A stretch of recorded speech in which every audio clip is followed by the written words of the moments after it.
राष्ट्रपति को अपना इस्तीफा सौंपने के बाद ओली हेलीकॉप्टर से किसी अज्ञात जगह की तरफ निकल गए हैं, मालूम नहीं कि कहां गए हैं। केपी शर्मा ओली के इस्तीफा देते ही गुस्साए आक्रोशित युवाओं ने उनके सरकारी निवास में तोड़फोड़ कर दी। आगजनी हुई है भारी, ये कह लीजिए कि फूंक डाला गया है उनका आवास। गुस्साई भीड़ को देखते हुए केपी शर्मा ओली के घर पर तैनात सुरक्षा बलों ने कोई विरोध नहीं किया, क्योंकि आक्रोशित युवाओं के सामने सेना की भी पुलिस की भी नहीं चली।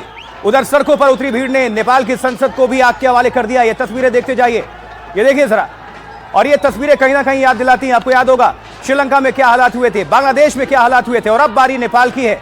यानी जो 3 भारत के पड़ोसी देश हैं, तीनों में ऐसा ही हुआ और अब निशाने पर नेपाल। ये 3 तस्वीरें दिखाएंगे इस वक्त। देखिए 3 तस्वीरें, अब इससे समझिए जरा। इस्तीफा देकर भागे केपी शर्मा ओली, वो पहली तस्वीर में आप देख रहे हैं, हेलीकॉप्टर तैनात है, हेलीकॉप्टर के अंदर सवार हो रहे हैं केपी शर्मा ओली और निकल जाते हैं। लेकिन कहां निकले हैं, कहां गए हैं, किसी को नहीं मालूम, अज्ञात जगह पर गए हैं। और दूसरी तस्वीर, शेर बहादुर देउवा खून से लथपथ हैं, उनको बुरी तरह से जख्मी कर दिया गया है। अब सोचिए नेपाल में क्या हो रहा है, यह बहुत बड़ी बात है। संसद आग के हवाले, तीसरी तस्वीर में आप देख रहे हैं, यह आक्रोशित उग्र भीड़, युवा, कहने को जेनजी। लेकिन क्या यह सिर्फ सोशल मीडिया की वजह से हुआ? इसके पीछे किसका मकसद, किसकी भूमिका और क्यों, यह अभी इंपॉर्टेंट है। यह बहस की बात है और बहस का विषय है नेपाल के अंदर। लेकिन हजारों लाखों की संख्या में जो आक्रोशित युवा हैं, उनको इस बार मौका मिला और तख्ता पलट सीधा उन्होंने कर दिया। यह बड़ी खबर। अब 4 तस्वीरें देखिए किस तरह से नेपाल के सरजमी धुआं धुआं हो रखी है, ये आप देख पा रहे हैं। ये ऊपर से भी तस्वीरें हैं जो कैमरे में कैप्चर हैं, कैद हैं। देखिए जरा, पूर्व पीएम शेर बहादुर देउवा, उन पर अटैक कैसे कर दिया भीड़ ने, उनको बुरी तरह से मारा पीटा गया, जख्मी कर दिया, खून से लथपथ है उनका पूरा शरीर। ये देखिए जरा, मूर्छित अवस्था में है वो, पूर्व पीएम है नेपाल के।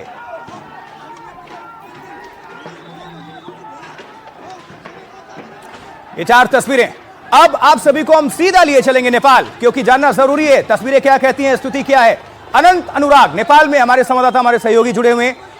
अनंत, इस वक्त क्या हालात हैं, क्या जानकारी, अपडेट भारत के दर्शकों को भी, यहाँ के भी जनता को भी आप पूरी तरह से अपडेट कर लें। क्या सिचुएशन इस वक्त देख पा रहे हैं आप?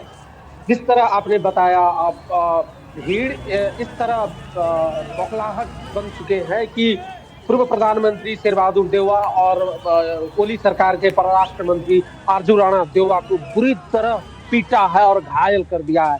इसी तरह दूसरा कैबिनेट मिनिस्टर था, अर्थ मंत्री था विष्णु पौडेल, उनको भी बुरी तरह आंदोलनकारी दौड़ा दौड़ा के फिल्मी स्टाइल में किक मार के जो है उनको बुरी तरीका से घायल कर दिया है। उसी तरह एक नेकपा एमाले के सांसद थे एकनाथ ढकाल, उसको भी जो है बुरी तरीका से पीट कर आंदोलनकारी सारे कपड़े खोलकर उसको हाथ में लेके घूम रहा था। तो मैं कुल मिला के सिचुएशन ये बन रहा है, जो प्रधानमंत्री एक तरफ से राजीनामा दे चुके हैं, प्रधानमंत्री राजीनामा दे के हेलीकॉप्टर चढ़ के भाग चुके हैं, किस जगह गए हैं, कहाँ गए हैं, ये अभी तक पता नहीं है।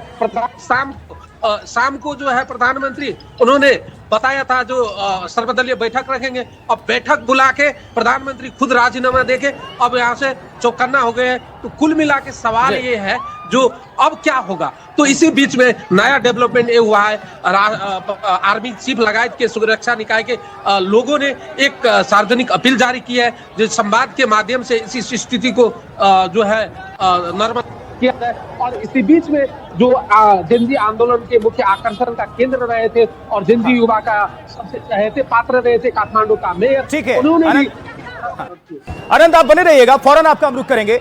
जल्दी से कुछ दर्शकों को और अपडेट कर देते हैं, कुछ और तस्वीरें भयावह नेपाल से जो आ रही हैं वो दर्शकों के बीच रख दे। देखिए, ऐतिहासिक सिंह दरबार पर आंदोलनकारियों ने कब्जा करके वहां के सुरक्षा गार्ड के हथियार भी लूट लिए हैं। बड़ी खबर, ब्रेकिंग न्यूज, ये देखिए जरा, ऐतिहासिक सिंह दरबार, वहां पर भी आंदोलनकारियों ने, प्रदर्शनकारियों ने कब्जा अपना जमा लिया है। आंदोलनकारियों ने हथियार भी लूट लिए, वहां पर जो सुरक्षा कर्मी थे, सुरक्षा गार्ड्स थे, उनसे हथियार भी छीन लिए हैं। अब समझिए वहां के हालात क्या अभी इस वक्त हालात हैं नेपाल के अंदर। ये तस्वीरें भी आ गई हैं एक्सक्लूसिव तौर पर, एनडीटीवी इंडिया आपको ये तस्वीरें दिखा रहा है, पहुंचा रहा है। देखिए, हजारों की संख्या में अब जहां पर सुरक्षा कर्मी तैनात हुआ करते थे, सुरक्षा गार्ड्स होते थे, उनके कंधे पर यह सुरक्षा की जिम्मेदारी होती थी, उन्होंने हाथ खड़े कर लिए। और परिणाम क्या है, ये आम जो जनता प्रदर्शनकारी, उनके हाथों में आप देख पा रहे हैं हथियार, उनके हाथों में। इंसास, ये राइफल जो है इंसास है। और आप देख पा रहे हैं ये कई आपको हथियार, कई ये राइफल्स आपको प्रदर्शनकारियों के हाथों में दिख जाएंगे। देखिए जरा, इन्होंने छीन लिया है, सीधा समझिए कब्जा कर लिया है। हेलमेट पहनकर आए हैं, पूरी तैयारी के साथ आए हैं। ये आप जहां तक आप देखेंगे पत्थर, ईंट के टुकड़े, सब कुछ आपको फैले मिलेंगे और उससे कहीं ऊपर अब तो हथियार भी इनके हाथ में है। अब ये आप समझ लीजिए जरा। अनंत, अनुराग हमारे साथ, हमारे संवाददाता लगातार जुड़े हुए हैं जो आप सभी दर्शकों को नेपाल के हर हालात को लेकर तस्वीरें समेत अपडेट कर रहे हैं। अनंत, ये तो अपने आप में बहुत खतरनाक तस्वीरें हैं, ये तो सब कुछ बयां कर रही हैं कि अब हालात क्या हैं। हथियार आंदोलनकारियों के हाथों में।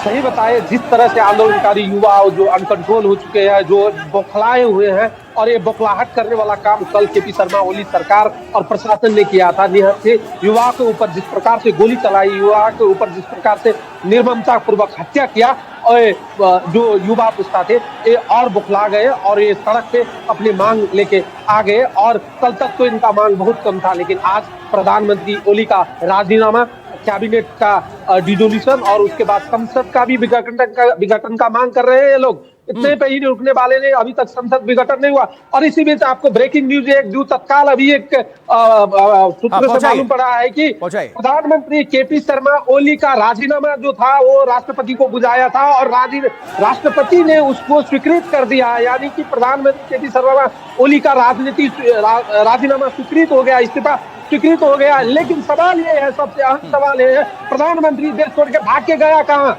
इस देश को बर्बाद करके प्रधानमंत्री भागा कहाँ? इस देश का युवा सब यही प्रश्न कर रहा है। इस देश को बर्बाद करके, इस देश के लाखों युवा को भविष्य बर्बाद करके प्रधानमंत्री हेलीकॉप्टर करके भागा कहाँ? कुछ दिन पहले एक ऐसा घटना हुआ था, उनके पार्टी के कार्यक्रम हो रहा था, एक बच्ची को इनके पार्टी के मंत्री के गाड़ी से टक्कर दे दिया और प्रधानमंत्री उस पर मजाक बना रहा था। और उसी मजाक के चलते युवा इन पे बौखलाए और इसको आज अपने आंदोलन के तले घुटना टिका दिया। और प्रधानमंत्री आज चोरों की तरह युवाओं के आगे झुकना पड़ा और जान बचाने के लिए हेलीकॉप्टर के सहारे, वो भी आर्मी के हेलीकॉप्टर के सहारे, लेकिन उनको भागना पड़ा। तो कुल मिला के माहौल बहुत खराब है, ये आपको हम बता सकते हैं यहाँ से। और युवाओं को रोकना मुश्किल है, युवाओं को अभी कंट्रोल करना मुश्किल है, लेकिन धैर्यता बरतनी होगी हमारे और आप जैसे संचार कर्मियों को भी बताना होगा कि स्थिति को सामान्य किया जाए, शांतिपूर्ण तरीका से अवतरण किया जाए। इसलिए लेकिन अनंत एक महत्वपूर्ण प्रश्न ये है कि क्या ये सिर्फ जेनजी जिनको कहा जा रहा है, सोशल मीडिया को आधार बताया जा रहा है, क्या वाकई ऐसा है या इसके पीछे कुछ और भी हिस्ट्री है? क्योंकि जो आक्रोश ऐसे ही तो नहीं भड़क गया होगा, चिंगारी कहीं से तो लगी होगी और अब उसका गुस्सा उबाल पूरी तरह से नजर आ रहा है सरकार के अगेंस्ट। आपको बता दूं, आपको जानकारी है कि ये सोशल मीडिया को एक बहाना बन गया, एक जरिया बन गया, ये विस्फोट होने का जरिया बन गया। इसके पीछे जाना होगा। आपको बता दें कि इस देश में लाखों युवा बेरोजगार है, लाखों युवा सामाजिक संजाल पे अपने जो है स्वतः स्फूर्त को बिजनेस कर रहा था, छोटा छोटा व्यापार कर रहा था, उसका जरिया बना के, लेकिन उसके ऊपर जो है बुलडोजर चलाने का काम किया केपी शर्मा ओली की सरकार, इसीलिए उसका विस्फोटन हुआ। लेकिन इस देश में सबसे बड़ी सवाल, अहम सवाल ये था कि ये देश को बर्बाद कर दिया था भ्रष्टाचार ने। इस देश को राजनीतिक दल के नेतृत्व ने बर्बाद कर दिया। कोई ऐसा राजनीतिक दल का नेतृत्व नहीं है जो भ्रष्टाचार में लिप्त ना हो।